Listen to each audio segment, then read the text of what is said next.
All right, this next interview is for the singles of Kern County. Dating is tough enough. Add a pandemic in the mix, and it makes having a romantic life even harder to come by.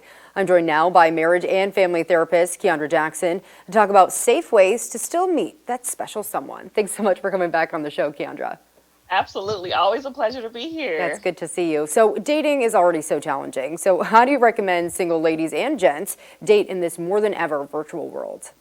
Well, I hate to burst people's bubble, but the most safest and accurate way to date right now is still virtually. I know we're tired of the dating apps. I know we're tired of virtual dates, but this is the best way to do it. And I want to encourage people not to give up on this process because this too shall pass and we will get back to in-person dating soon. Yeah, this too shall pass. Absolutely. Well, dating in person can even be awkward. So what are some go-to questions or topics you think is appropriate to ask someone on a virtual first date if people feel like maybe they're running out of things to talk about? And what are some things to avoid? You know, when I think about this, the dialogue that you have in person and virtually shouldn't change. You should come into the conversation being yourself always. But I like to tell people that dating is just about collecting data. So you are getting information to see if this person is someone that you want to go on another date with or take it to the next level with. So just make sure you're talking to them about what they do in their free time. Where are some places that they have traveled? Keep it light. What are some things that they have binge watched on TV lately? What is something that they've always wanted to learn? Just try to pry and get some information to see if this person will be a good partner for you long term. And what about some things to maybe avoid? There are some topics that we classically hear about, right? No politics, no religion. What are maybe some other things not to touch on a first date? Those are the main ones for me. Politics and religion, especially us being in a election year right now. I know it's hard for us to not talk about those things, but again, we want to keep it light, right? And as you get to know someone, then you can talk to them about some of those harder questions to see if there's some more compatibility there. But the other question that I would totally tell people to avoid is the question of why are you still single? That can come off as very judgmental and it can make the person feel like something is wrong with them or something is wrong with being single in general. So stay away from that question too. Well, hey, it takes two to tango, right? Both people are going on that date. Both are single. So it's an interesting question to ask someone. So look, we touched on people looking for love, but what advice do you have maybe for some couples who are together? They should still incorporate date night too, right? Keep things spicy.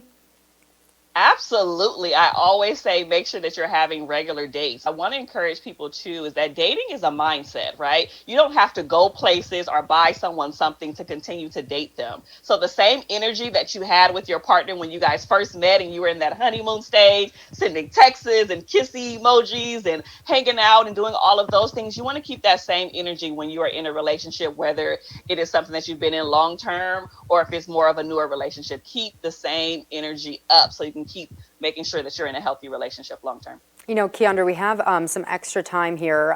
So I just want to ask you, what are some maybe red flags to look out for when you're first dating someone? You know, a lot of people are apprehensive before the pandemic to do online dating and using these dating apps out of fear for their safety at times. So what would maybe be some red flags that you think people should pay attention to on that first date, even though it is virtual?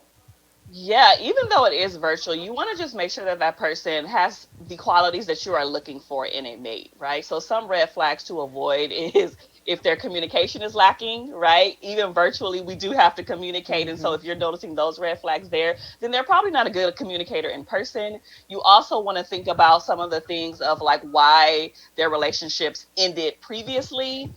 Those could be some red flags where they're cheating, where they're, toxic, where they're disrespect, all of those things could be red flags. But that often comes with us figuring out what that previous relationship was all about. And then last but not least, I would honestly say just look at how they engage with you. And that could be, in person, via text, emojis, or whatever the case may be, but just making sure that communication is in a healthy way.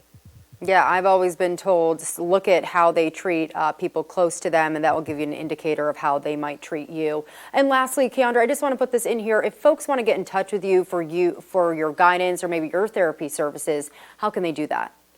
They should go to WeChooseToThrive.com. I have some amazing free resources for everyone there, all the way from free relationship courses to some free downloadables and worksheets. So if you go to WeChooseToThrive.com, you can get everything that you need. Keandra Jackson, always a pleasure to see you. You shed light on this very interesting topic for us this morning. We hope to have you on the show again in the future.